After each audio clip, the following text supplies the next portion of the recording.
Creating extraordinary success in business and life is absolutely possible. That means more income, more freedom, and more energy for what you value most without the hustle or burnout. I'm Laura Flood, certified success and high performance coach, CEO for over 30 years, and a multiple seven-figure entrepreneur. I've built a profitable, sustainable business while prioritizing my family, my health, and my happiness, and I'm here to help you do the same. This is the Redefining Success Podcast, where I'll share the strategies, tools, and the mindset shifts to help you grow with intention, live a life you love, and create lasting happiness, wealth, and freedom without losing yourself in the process. Let's dive in. Welcome back to the Redefining Success Podcast. This week, I want to do something a little different. Instead of a traditional podcast episode, I'm sharing a training that I taught inside the Redefining Success Collective called Simplify to Scale. If you've ever felt like your business is growing, but it's also becoming more complicated, this training is for you. We're going to talk about how to simplify your systems, how to create more leverage, and really build a business that can continue to grow without demanding more of your time. Because the goal isn't to do more, it's to build a business that works better and produces more income. I also created a companion workbook to go along with this training. It includes the reflection questions and all of the action steps that we're going to be working through together. So I would really encourage you to download it before you listen, or just come back to it afterward and complete the exercises. You can grab it using the link in the show notes. I hope you enjoyed this behind-the-scenes training from inside the Redefining Success Collective. Hey there, I am excited to be here with you today to talk about Simplify to Scale. And before we jump into this training, it's just such an important time because I feel like the end of summer into the fall, kids are going to start going back to school. It's really time to get focused on systems and streamlining. So we have things in place. That way we can dive right in and really focus on sales and revenue for Q4. But before we jump into the August workbook, I just wanted to make sure that you did make some time to watch the July training on intentional and profitable. This was such a good one. We talked a lot about fast cash strategies, how to bring some revenue into your business quickly, also prioritizing and planning your week. And I think that that's so important because especially right now, we want to work less and not see a dip in our revenue or our results. And, we really need to squeeze out the last couple of weeks of summer and have some fun. So definitely check out July if you haven't already, and let me know if you need more coaching, more training on any specific aspect of that training, and then also any resources too. So happy to go deeper into any of those things. I know some of these trainings, it's a lot of information, but take what applies to you, take what makes sense and which, the things that you really think will help your business and your focus, and leave the rest. So let's move on to August. I'm going to go ahead and share my screen.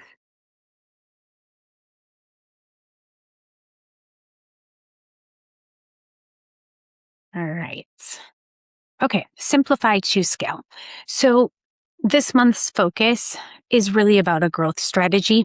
We want you to cut out what's not working and really double down and do more of what is working. When your business accelerates without adding more hours or more hustle, everything is just so much easier. So today we're going to move through 5 key areas to simplify to scale. We're going to talk about streamlining your systems, eliminating the excess, automating high impact actions, tracking what matters, how I like to track, protecting your time and energy. And then also I want to check in on your 100K to 90-day progress. So again, this is just such a great time of year to reset and clean up your system so you're ready for Q4. And again, when you create space in your business, you create capacity for more income, more clients, and more impact without working more hours. And that's what we all need, right? So let's talk about systems. If you've ever felt like you're starting from scratch or every time you deliver a service or you post content or onboard someone, a client or a team member, that's a system issue. And I often tell my clients that every frustration in your business or life is usually due to a lack of having a system in place. So a system is really a repeatable process for a repeatable result. Anything that you do more than twice should really have a documented, streamlined process. This not only saves time, but it also makes it possible for someone else to do it in the future. So one of my clients, she was manually writing welcome emails every time a new client signed up. And then that email sequence, she would just do manually. So we spent some time, built an automated onboarding sequence. It sends instantly, includes all the resources, books their first calls, and really saved her like 90 minutes per client. So often we don't think about how much time this stuff takes, but it does. So I really want you to write down 3 areas of your business: marketing, delivery, or admin. And under each, jot down one process that you can simplify or systematize this month. So also ask yourself, what recurring tasks drain most time each week? We all have these things that we have to do every week. And what takes the time? What takes the most time? And are there ways that you can clean that up and systematize it? And this is a really good one too, because we all do this. Which processes live only in your head? Like, you know what to do. I do this in my real estate business. I don't stop to think about like the process from accepted offer until closing. But until I have to like share and help my team with that, then I really have to like, oh yeah, it's all on a checklist, but I also do this. And this is the way I do this. So what processes live only in your head that you can clean up and automate? This is a good question too. What are mistakes, delays, or client frustrations most likely to happen? So when you're thinking about it, like, where are the disconnects in your system, whether it's an onboarding process or from the time someone clicks on buy now and then the thank you page, and then where do they go from there? Where are those delays and frustrations and any mistakes? So if you can, pinpoint where those could happen or where they are happening, you can fix them a lot easier and then not have to worry about it anymore. And then where do you feel like you're reinventing the wheel? That's a really good question too. I love this one. Which parts of my business feel messy or inconsistent? I think we all have that, where we just feel like we're constantly redoing the process, or the system isn't quite put together. So we're pulling from different areas to finish one task. Or if someone needs something, it's not a real clear process on how to do it. So I've been doing Loom videos. So anything like showing someone how to do something on my team, I'm recording it on my screen real time so they can see when I'm doing it and when I'm doing it. And then I'm also explaining what I'm doing and why I'm doing it. And then that video lives in a Monday board, our project management software board, and along with a checklist and like a transcript of that. So that's going to just build on each other as I do more and more videos and more processes. That's just all going to take it to one place. So when someone asks me how to do something, I can just direct them to that area in our project management system. They can watch the video, watch the checklist, and anytime someone has another follow-up question, we'll just add that right to the notes of that section on that task. So really just automating so your business is consistent. Also, creating a business systems list with every repeatable task. If we have the systems all laid out for each different area of our business, then we can just keep adding to it. Again, I like to use monday.com, but do whatever works for you, whether it's a Google Sheet or a Google Doc with the tabs on the side, document tabs.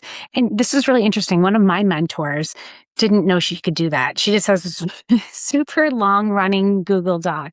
I'm like, hey, you can add a tab on the side and then sub tabs and, keep it all organized. So you can just go back to, it's almost like a table of contents in a book. So if you didn't know that, definitely start to do that, having the document tabs on a Google Doc just to keep things organized. But create that business systems list. That way you have a place to go back and add to it when you need to. Also, deciding to automate, delegate, streamline, or keep anything that's not work or keep things that are working and get rid of the rest. And then I really want you to document one process fully this week, one standard operating procedure, either a checklist or a video walkthrough, or both is great. And then again, where are you going to house them? Where are those going to live? Okay, section 2, automate, delegate for leverage. If you had 10 extra hours a week, where would you spend it? And for me, that would probably mean longer walks, more workouts, more time with my family. But if I had to think about that in a business sense, I would probably get ahead of content creation. What would you like to see more time reserved for in your business? That's a really good thing to think about, because as you automate and systematize some of these things, it's going to be a lot easier to make room on your calendar for more of the things that you need or that you want to do. So definitely think about that. What is the smallest task you can outsource that would free up the most mental space? This is so good because, I talk about before, like closing the loop. When you have this nagging thing in your mind, like you have to get it done, or you need to, pass it on to someone else, whatever it is, that's just eating up that mental space. So until you can either complete that task or delegate it and feel like you really can hand that off to someone else, you're eating up mental space. So what are some of the smallest tasks that you can outsource that would free up the most mental space? So I love that. And that could be, if you have a team, you could definitely have your team do that, but it can also be contractors. We talked about that, how you don't have to hire someone for 40 hours a week. You can have an assistant, a VA, a virtual assistant that works 5 or 10 hours a week, or you can just have someone work, help you on a specific project. And once that's complete, move on. So there's a lot of different options for that. And if you need help with, thinking about hiring and outsourcing, let me know, because I have so many hiring templates, job descriptions, even ads, posts, that type of thing. So I can help you get some clarity on that as well. Another thing to think about is, where am I overcomplicating my marketing, sales, or client delivery? We put these systems in place so that way we save time, money, and energy. But as entrepreneurs, I think sometimes we just overcomplicate things. It doesn't have to be that hard. The things that get done on a regular basis, and a lot of the things that we do systematize, it feels boring to us because we are entrepreneurs. We have that shiny object syndrome. We're visionaries. We're always looking to the next thing, and we always want to make things better and bigger. And we have this, unsettledness about us, right? And I think we overcomplicate things because simple works, and we need to really get back to the basics and simplify. So where are you overcomplicating your marketing, sales, and client delivery? This could look like, you constantly changing the way you do things, jumping platforms. So you were on Kajabi, but now you're going to Circle, or, whatever that looks like. You're always thinking that something might be better.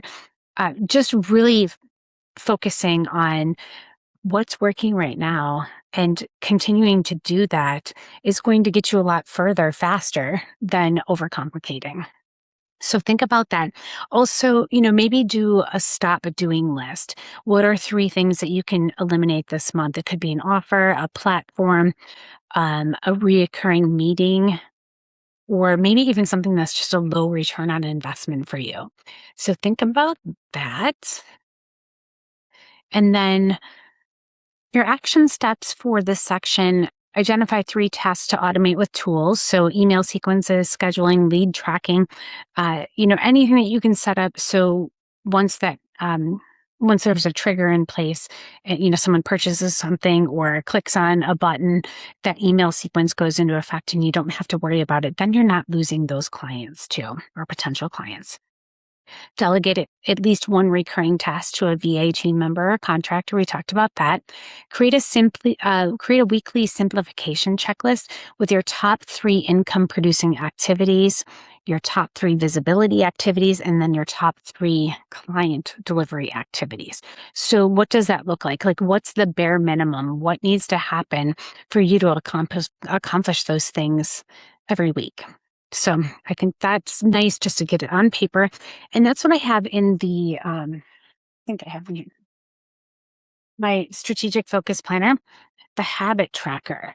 This is great. And you can make your own. You don't need this system, but all the things that you need to do every week, have a tracker for it. Have a place where you need to mark them off and make sure that you're getting things done so you feel like you're accomplishing things. And then also protect blocks of time for deep work on these priorities and say no to anything that does not fit. So again, to first of all, audit and streamline your systems, and then automate and delegate and eliminating the excess, and really planning time to get this done so it all works for you. And then strategic scaling decisions, which offer delivers the most profit with the least delivery time. So this could look like, well, it depends on your service and your industry, of course, too.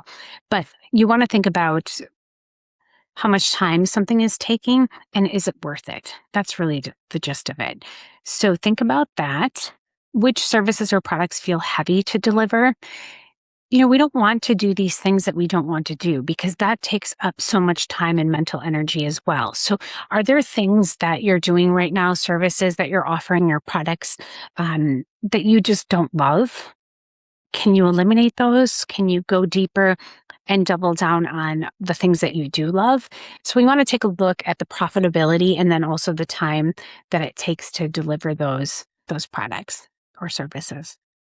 Which one-to-one interactions could be turned into reusable resources. So, coaching calls and trainings, can you create that video and then sell it separately? Or, the checklists and templates, what can you do? What can you take from those one-to-one conversations and use somewhere else and repurpose? So that's good to think about. And how could you get existing clients to stay longer or buy again without additional selling time? So the upsell, we should talk about that. Maybe we'll talk about that in September or October, the upsell process and what that looks like and what's working right now. So the trust building offer is working a little bit better than the high ticket one-to-one offers. And within that, the whole concept is you get people into your world and you really deliver an incredible amount of value. And then, you over deliver, and then they trust you. They see the value that you bring to the table. They want to hire you for deeper work or longer term work, just like the collective mastermind. I mean, that's the whole goal of it. It's very flexible. It's convenient. You have a ton of resources in it.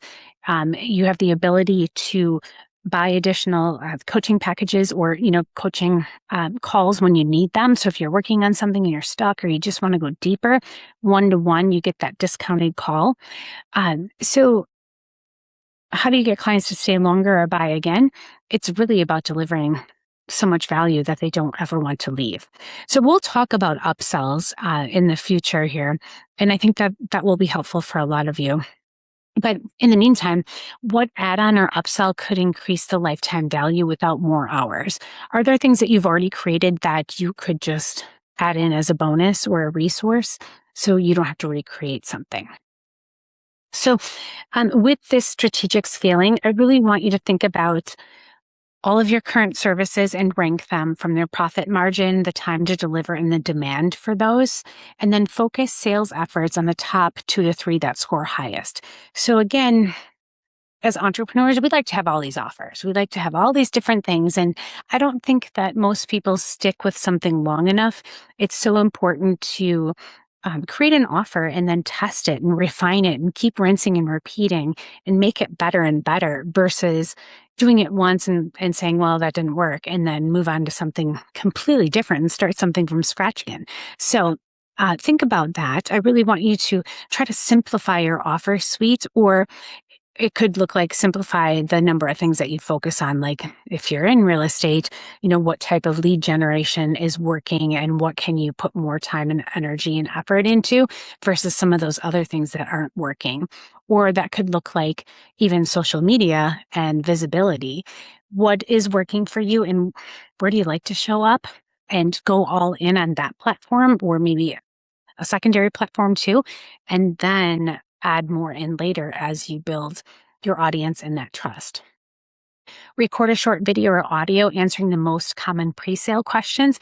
This is a really great thing to do where, someone has a question on something, you can just go ahead and grab that clip or that link and DM them back or drop an email back answering those questions for them. Or you can even have it on your website too in the FAQs. Create a sales kit with proposal templates, case studies, and FAQs to shorten the decision-making process. I think this is all great, even if you don't have it all front-facing, on your website and right there out in the open, having it all in one place so you can grab it easily. So you're not you're not sifting through a bunch of desktop folders looking for something. The other thing too, I think my team and I are constantly working on is labeling things, like really using the correct name to label something along with the date. So when we're looking for it, if it's not in the right place, if it didn't end up in the right folder, we can find it pretty easily. Build a mini getting started guide to onboard new clients faster and reduce that hand-holding time. So again, just as an automation, what can you do? Like, what are those things that you say to people as you move through that new client onboarding, and how can you automate that? How can you create a system for that, whether it is an email sequence or a PDF that you give them or a video that you direct them to? How can you systematize that to make it easier? So when you get that new client, it's just all taken care of, and until you get to the point where you're going to deliver what you deliver. And this is really helpful too, because if you're on vacation or you're taking the weekend off and you get a new client, it's all automated.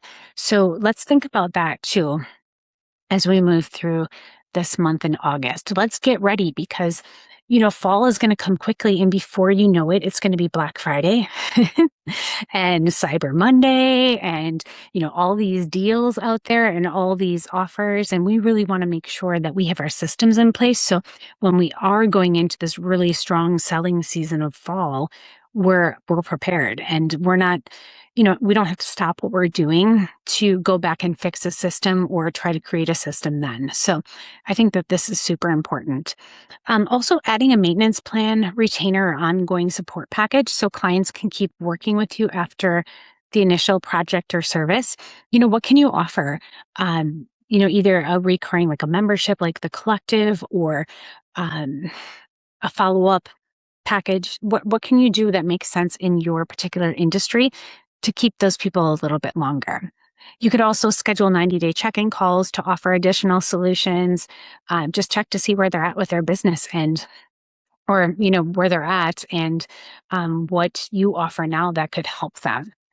Packaging related services together into a premium bundle. This is really nice too, depending on what your industry is and what you're selling.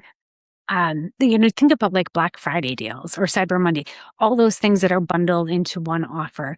Can you get that ready and in place now? Even if you don't market it now, let's go ahead and get those things or at least those thoughts together. And again, start a Google Doc with a document tab, listing out all the ideas you have, or use your project management software too. Also, offering VIP upgrades with benefits like priority scheduling, faster turnaround, or quarterly strategy calls work really well. I think in the coaching industry, people really like those quarterly check-ins. They want someone checking in on them, and they have a whole list of questions that they've been waiting to talk with me about. So those quarterly strategy calls are really really helpful to our clients. So, automation, it's really our silent business partner. It lets you multiply your time without multiplying your hours. And if you're still manually doing those repetitive tasks, you're just leaving time and money on the table. So we have to be aware of that. We have to get our systems in place and know too that we can adjust them. We can change things. We can modify. It doesn't have to be perfect, but it has to get done. So I really want you to pick one process that you're going to work on automating this month. Identify the tool that you're going to use to do that, whether it's a project management, Google, some other platform.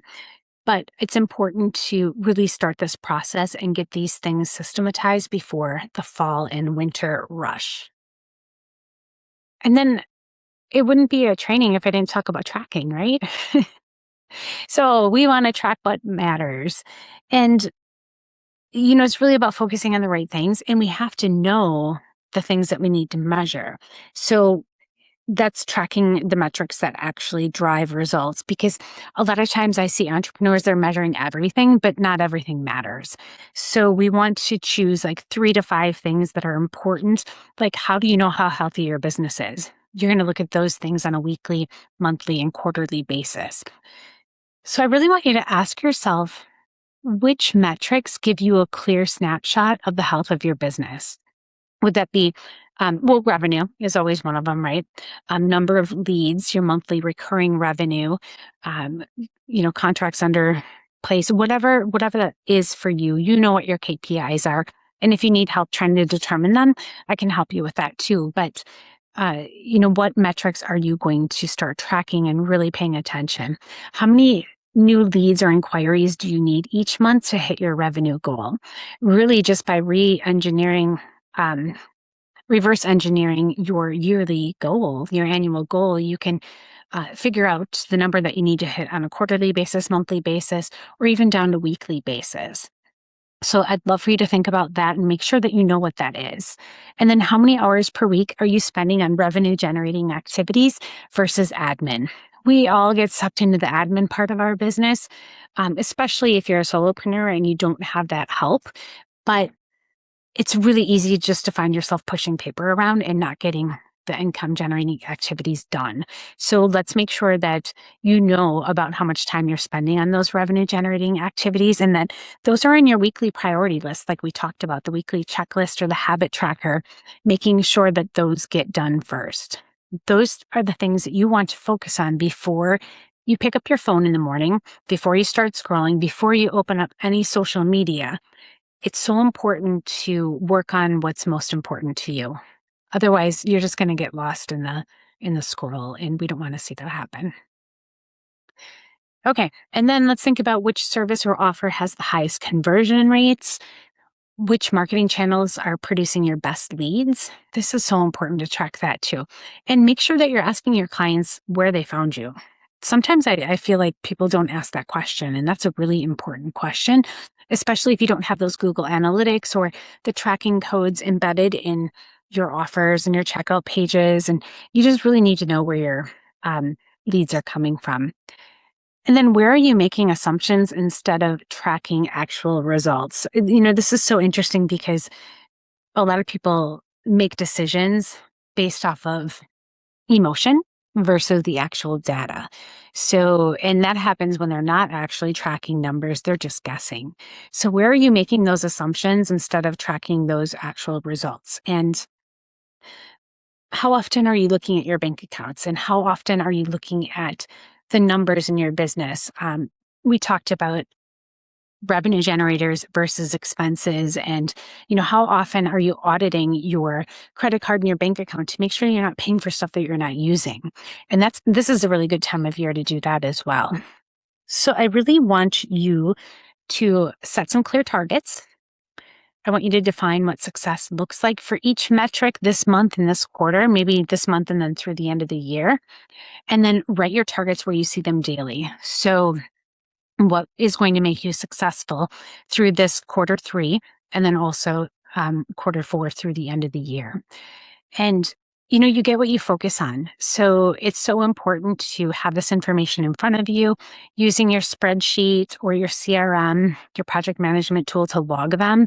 You can, keep it visual by color coding, adding charts or scorecards. And that's good too, because you can spot the trends and patterns, but do what works for you. Don't overcomplicate it. And if you feel like you don't have a system that works, let me know. I can try to help you build something that I think would work for you. Or I'm sure I have something, because I have lots of, lots of tracking tools. So just let me know. tracking consistently, set a time weekly to update your numbers. So really making it a part of your non-negotiable part of your CEO routine. Again, taking a few hours every week just to work on your business, not in your business, is so important. And updating your tracking numbers during that time is crucial. It could be Friday afternoon or whatever time works best for you, but put it in your calendar and make sure you stick to it. We also want to look at your patterns and trends. We want to compare this week to last week, this month to last month, and look for those metrics that are improving, holding steady, or dropping. And we want to then go one step further and connect those metrics to action. So for every dip in your revenue or sales, what caused that? What action will fix or improve that? And how can you double down on what's working? So I think sometimes we feel like we put a lot of time and energy into something and some things just won't work. I mean, that's the whole part of entrepreneurship in business. It's a lot of testing. Nobody knows until you actually do it. I did mention earlier that I think a lot of people give up way too quickly and move on to something else. But there's sometimes where the market just doesn't want it right now, or it's, in this trust building recession that we're in, it's harder to, um, for many business owners to get people to buy their super high ticket off of a cold lead. You really have to know that person. And we've all bought things in the last 5 years, especially the last 5 years, that were junk and, not worth the money that we paid for them or the time that we invested in checking that out. So it's really important to let go of what's not working or just put it in your parking lot and come back to it later. Review your financial impact monthly. Again, compare your revenue and profit to your targets, adjust your budgets, your marketing spend, or your resources based on the performance that your company is doing. And then make one strategic change at a time. Don't try to fix everything at once. This is so important. You want to pick the most important metric to improve this month, implement and measure the results before moving on to the next. That's kind of like, A/B testing or jumping ship way before you give it enough time to really see if it's working, or, something doesn't work well. So you change 5 things. Well, then you don't know what the fix was that helped start to improve that. So really be strategic and um, make sure that you're only changing one thing at a time. So you know what's working. So mindset and CEO energy for simplifying and scaling.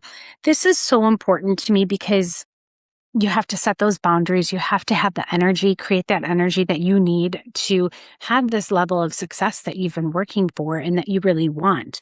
And I had a business owner, she stopped just taking any calls or appointments on Monday, and she used that time for planning. And it's crazy how much her revenue jumped just by taking one day to not be front facing with clients and just work on the business. And it might sound like one day, holy cow, that's a lot of time to give up. Start with 2 hours. Start with 2 hours on Monday morning or Monday right after lunch, so you can get in and take care of the things that happened over the weekend, or get ready for the week, and then take 2 hours to really work on your business. That's what's going to help you scale faster and also sustainably. So what habits and routines are supporting your growth? We talk about habits a lot because it's important. How are you taking care of your body? How are you fueling your body? Are you getting good sleep? Are you surrounding yourself with people that inspire you and they want you to get better? Or are you hanging out with people that are watching Netflix all weekend and staying up too late drinking wine all night? So what habits or routines are really supporting your growth? And then where are you leaking time and energy? I think this one is so important too. And, again, thinking about the things that are going to bring you return on investment, the things that are going to make you better, and then eliminating what's not. So you want to think about also the boundaries that need to be reinforced, whether that's, hey, no thanks, it's not a hell yes, I'm not going out for dinner. 3 nights a week with this one group of friends that just complain about everything. that's leaking time and energy, and those are boundaries you need to put in. But if you go out for a walk with a friend that you talk about goals and what you're excited about and what's working in your business, and that's a completely different energy. Those type of people and those types of friendships, they give you energy. And, those are important to definitely value and make time for. So I'd love for you to think about setting up or reinforcing a morning and end of day routine. What do you need to do for yourself that's going to get you to your goals? What types of things are going to make your life easier if you, let's say, wrap up the end of the day and know exactly what you're going to work on next the following day? That saves me a whole lot of time and energy. Just knowing exactly what I'm going to do, time blocking at my calendar, then I go in and I don't get lost in the shuffle of random things or, the emails coming in that I feel like I have to respond to. I focus on the 3 top priorities that I have for that day each day. And then I check in on social media. And then I start responding to emails. Again, I think, as business owners and entrepreneurs and even just, us as driven professionals, we want to give good service. We want to respond quickly, but not everyone else's emergency is our problem. And we have to remember that, they're emailing us to get it off their plates, and we can respond to it when it's convenient for us. We don't have to be constantly interrupted. And if you have notifications on your phone for every single thing, I highly recommend silencing some of them, or at least silence them when you have these time blocks, these increments of time where you're really focused on things. Don't let all those distractions in. That's not going to help you get further faster. That's going to put you further behind. So that could be one of the personal boundaries and client-facing boundary to honor this month. So really, what's going to help you get to your 2025 goals? What's going to help you have this final push of the year to make things run smoothly and also, eliminate those distractions? This is a good one too. Schedule a mid-month CEO day for reflection and planning. If you can do this at minimum once a quarter, that's great. Monthly is even better.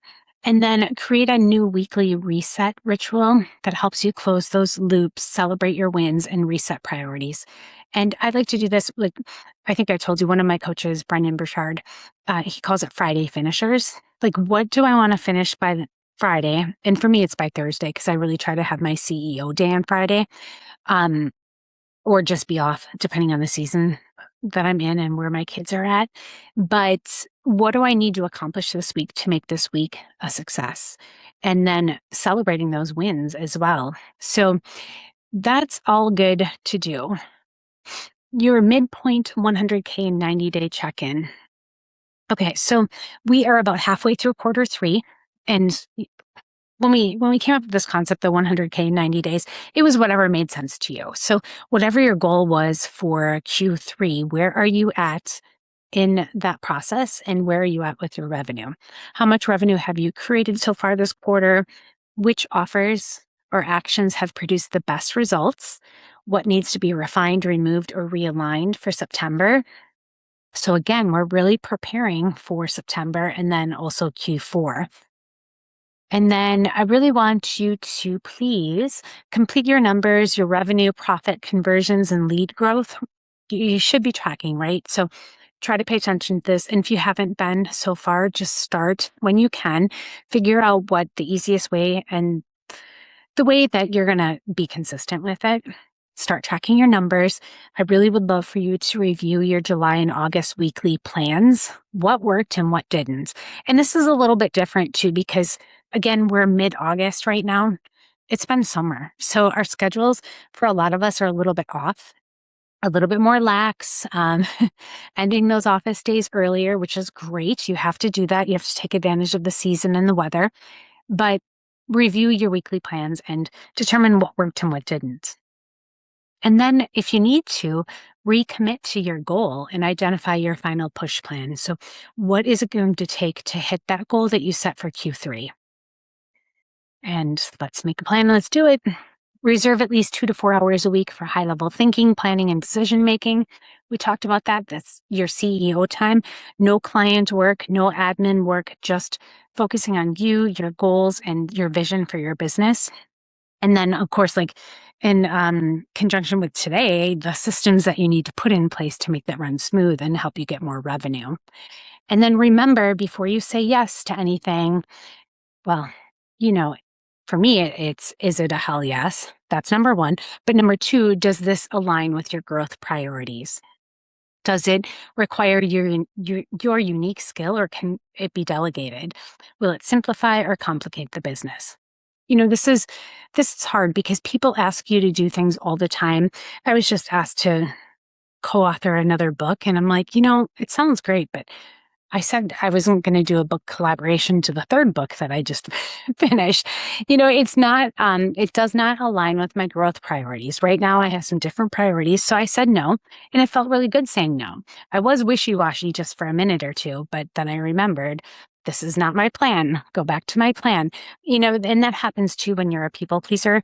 And I don't think I'm necessarily a people pleaser, but I think we all want to help and be helpful and make people happy. So that can be hard sometimes to say no, but you have to. You have to say no if it's not a hell yes, or if it doesn't align with your growth priorities.